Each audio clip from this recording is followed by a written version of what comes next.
Welcome to our channel. నేను మీ Prashanth. Social మీడియాలో ఇప్పుడు ప్రస్తుతం మనం చూసుకున్నట్లయితే కనుక వైఎస్ఆర్సీపీ వర్ర రవీందర్ రెడ్డి కేసు అయితే చాలా వైరల్గా మారింది. అతని వాగ్మూలం అయితే అసలు ఇంతకీ ఏం జరుగుతుంది, పోలీసులు కూడా ఎలా ఇన్వెస్టిగేషన్ చేస్తున్నారు, ఏంటి దీని గురించి అయితే పూర్తిగా మాట్లాడేందుకు ప్రస్తుతం మనతో పాటు సీనియర్ అనలిస్ట్ అంకమ్మరావు గారు ఉన్నారు. నమస్తే అండి. నమస్తే. సార్, ఏంటి సార్ ఈ మధ్య సోషల్ మీడియాలో చాలా వైరల్గా మారుతుంది కేసు వచ్చేసి, అసలు ఇంతకీ ఏం జరుగుతుంది? వర్రా రవీందర్ రెడ్డిని అదుపులో తీసుకున్నప్పటి నుంచి అంతకుముందు రకరకాల విన్యాసాలు చేశాడు అతను కూడా. పోలీసులు కూడా ఏం చేశారంటే అతను 41 నోటీసులు ఇచ్చి పంపించడం కూడా జరిగింది. ఆ తర్వాత అదుపులో తీసుకున్నారు. అది కూడా నాటకీయంగా అదుపులో తీసుకోవడం కూడా జరిగింది.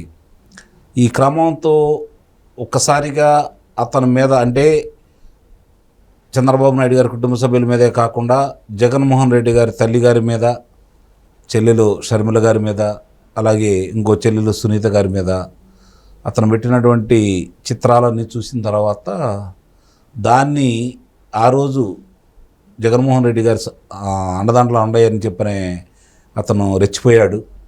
అదుపులో తీసుకున్న తర్వాత ఒక్కొక్క అంశాలు బయటకు వస్తూ ఉన్నాయి. ఆ బయటకు వచ్చిన అంశాల్లో రాఘవరెడ్డి ఎవరంటే అవినాష్ రెడ్డి యొక్క పిఏ.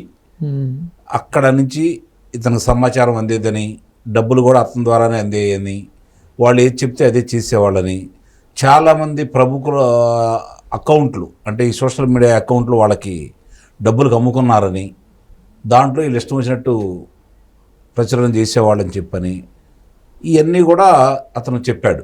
అది దాంట్లో అతను వాంగ్మూలంలో పొందుపరచడం కూడా జరిగింది. అలాగే ఎన్ని చోట్ల అంటే తాడేపల్లిలో వాడి ఇంటి పక్కనే కార్యక్రమం ఎలా చేసేవాళ్ళు ఉన్న బిల్డింగ్లో, ఇట్లా ఎక్కడెక్కడ అద్దెలు తీసుకొని ఎక్కడెక్కడ దాన్ని నిర్వహణ చేసేవాళ్ళు, హైదరాబాదు వివిధ ప్రదేశాలన్నీ కూడా అతను చెప్పటం, ఇవన్నీ కూడా పొందుపరిచిన తర్వాత విచారణ కొంచెం వేగవంతం చేశారు. ఒక్కొక్కళ్ళని అదుపులో తీసుకుంటూ ఉన్నారు. అలాగే ఇప్పటికీ 55 మందికి వాళ్ళు విచారణకు రమ్మని 41 నోటీసులు కూడా ఇవ్వటం కూడా జరిగింది. మొన్నైతే ఒక 3 అదుపులో కూడా తీసుకున్నారు. ఈ క్రమంలో ఒకటి మాత్రం చాలా స్పష్టంగా అర్థమైపోయింది.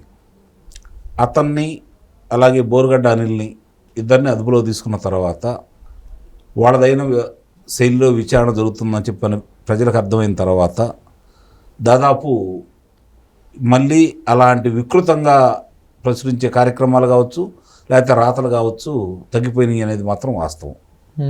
అంటే ఒక రకమైన భయం అనేది ఏర్పడింది వాళ్ళకి.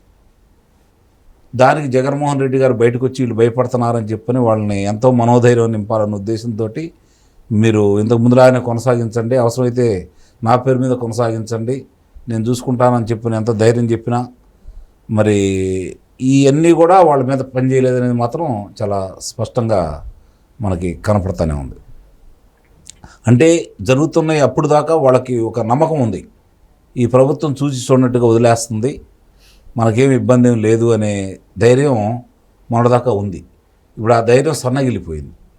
కనపడుతున్నాయి, కార్యక్రమాలు కనపడుతూ ఉన్నాయి, వాడికి హెచ్చరికలు జారీ అయినాయి. ఇవన్నీ చూసుకున్న తర్వాత వెనకడుగు వేయటం మాత్రం ప్రారంభమైంది. ఇది మాత్రం ఒక రకంగా వాళ్ళకి ఇబ్బందికరమైన పరిణామం. కారణం ఏంటంటే 2014 నుంచి 2019 వరకు కూడా ఇలాంటి ప్రచారాలను నమ్ముకొని అబద్ధాలను విస్తృతంగా ప్రచారం చేసి అక్కడ జరిగినట్టుగా ప్రభుత్వం చేసిన ప్రతి కార్యక్రమం కానీ కూడా బురద తలుతూ అందుట్లో ఏదో కుంభకోణం ఉంది, కావాలనే చేస్తున్నారు అని చెప్పని, అంటే ప్రతి దాంట్లో కూడా తెలుగుదేశం పార్టీ ప్రభుత్వం, చంద్రబాబు నాయుడు గారు రాష్ట్రాన్ని దోషిస్తున్నారు, ఇట్లా రకరకాలుగా 650 కోట్ల రూపాయలు లూటీ జరిగింది ఆంధ్ర రాష్ట్రంలో. తిరుమల తిరుపతి దేవస్థానంలో పింక్ డైమండ్ చోరీ అయింది. ఇలా ప్రతి అంశాన్ని కూడా, అమరావతి విషయం వచ్చినా, పోలవరం విషయం వచ్చినా కూడా వాళ్ళు ప్రచారం చేశారు. అదే విస్తృతంగా వాళ్ళు చేయటం కూడా జరిగింది. ఒక రకంగా ప్రజల్లో కూడా దాని ప్రభావం కనపడింది అనేది వాస్తవం. అందువల్ల వాళ్ళు అధికారంలో రాగలిగారు. ఇప్పుడు అదే విధమైన ప్రచారం మొదలు పెట్టాలని వాళ్ళు ప్రయత్నం చేస్తున్నా సహకరించే వాళ్ళు లేకుండా పోయారు. కారణం ఏంటంటే వర్రా రవీందర్ రెడ్డి, అందుట్లో అనుమానం ఏం లేదు.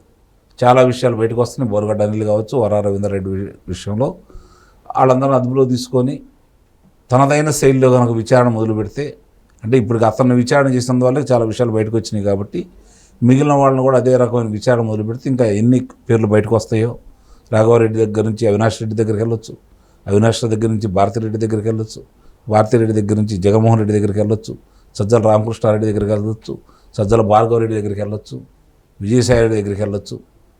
వీళ్ళందరూ కూడా దాంట్లోనే ఒక భాగం కాబట్టి వీళ్ళందరి మీద కూడా వాళ్ళు చెప్పేదాన్ని బట్టి వాళ్ళు సాక్ష్యాధారాలు చూపిస్తే ఎక్కడి నుంచి వాళ్ళకి డబ్బులు వచ్చినాయి, ఎక్కడి నుంచి ప్రతి నెల ఎంత అందినాయి, ఇవన్నీ కూడా వివరాలు బయటకు వస్తే వాస్తవ విషయాలు బయటకు వస్తాయనే ఉద్దేశం మాత్రం చాలా స్పష్టంగా కనపడుతుంది. ఒకటి మాత్రం వాస్తవం, జరుగుతున్న పరిణామాలు చూస్తే వాళ్ళకి తత్వం బోధపడింది. క్షవరం అయితే కానీ వివరం రాదన్నట్టు ఈరోజు జరుగుతున్న విషయాలన్నింటినీ కూడా ఒక్కొక్క అంశాలు బయటకు తీసుకొస్తున్న సందర్భంగా పోలీసులు మొన్నటిదాకా నత్తనటకగా అనుకున్నారు, కొన్ని విషయాల్లో వాళ్ళ దూకుడు కూడా ప్రదర్శిస్తూ ఉన్నారు. ఇదే దూకుడు కొనసాగిస్తే అతి త్వరలోనే కీలకమైన వ్యక్తులను కూడా అదుపులో తీసుకోవడం జరుగుతుందనేది మాత్రం సుస్పష్టంగా మనకు కనపడతా ఉంది. మరి దీనికి వైఎస్ జగన్ గారు ఎలా స్పందిస్తున్నారు? అంటే భయపడుతున్నారా ఏమైనా? ఆయన వాళ్ళు మనోధైర్యం నింపే కార్యక్రమం మొదలుపెట్టాడు కదా మొన్న. ఎందుకంటే ఏ విషయాలే మాట్లాడట్లేదు, నాకు సంబంధం లేదన్న వ్యక్తికి ఈరోజు అతన్ని సమర్థిస్తూ మాట్లాడుతూ ఉన్నాడు కదా. అంటే వాళ్ళకి అర్థమైపోయింది, అన్ని విషయాలు బయటకు వస్తే, సంబంధించిన వ్యక్తులందరి పేర్లు బయటకు వస్తే అందుట్లో మా పేర్లు ఉంటాయని చెప్పని ఎవరైతే దాన్ని కారకులు అయ్యారో అందరికీ స్పష్టంగా తెలుసు. కాబట్టి వాళ్ళ నాన్న కాపాడుకునే విధంగాను, ఎదురుదాడి చేసే విధంగాను సన్నద్ధం చేయడానికి ఈ విధంగా వాళ్ళు, ఎందుకంటే అబద్ధ ప్రచారాన్ని విస్తృతంగా చేయాలి అంటే వీళ్ళందరూ కావాలి కదా. ఆ క్రమంలో ఒకవేళ వీళ్ళందరూ జారుకుంటే మళ్ళీ కొత్త వాళ్ళని తీసుకోవడానికి ఇబ్బంది. గతంలో చాలామందికి నిరుద్యోగులైన యువకుల్ని, ఒక సామాజిక వర్గాన్ని వాళ్ళు ముందుగానే ఎన్నుకొని వాళ్ళకి ఆశలు కల్పించి, అంటే జరుగుతున్నాయి అప్పుడు దాకా వాళ్ళకి ఒక నమ్మకం ఉంది, ఈ ప్రభుత్వం చూసి చూడనట్టుగా వదిలేస్తుంది, మనకేమి ఇబ్బంది ఏం లేదు అనే ధైర్యం మొన్నటిదాకా ఉంది. ఇప్పుడు ఆ ధైర్యం సన్నగిలిపోయింది. కనపడుతున్నాయి కార్యక్రమాలు కనపడతా ఉన్నాయి, వాళ్ళకు హెచ్చరికలు జారీ అయినాయి. వాళ్ళకి సరైనటువంటి వేతనాలు కూడా ఇవ్వకపోయినా కూడా వాళ్ళకి ఏదో ఆశలు కల్పించి వాళ్ళని ఉపయోగించుకున్నారు. వాళ్ళకు కూడా తత్వం బోధపడింది. కాబట్టి వాళ్ళ చేతుల్లో ఉంది, వాళ్ళు ఇచ్చింది వీళ్ళు ప్రచురణ చేస్తారు. కానీ బాధ్యుల్ని ఈరోజు కఠినంగా శిక్షించే విధంగా ఈ కూటమి ప్రభుత్వం ముందుకెళ్తుంది కాబట్టి వాళ్ళు వెనకంజ చేస్తారన్నారు. కాబట్టి ఇతని మాటలు వాళ్ళు విశ్వసించట్లేదు. మనం ఆ రోజు జరుగుతున్న పరిణామాలు వేరు, ఈరోజు జరుగుతున్న పరిణామాలు వేరు.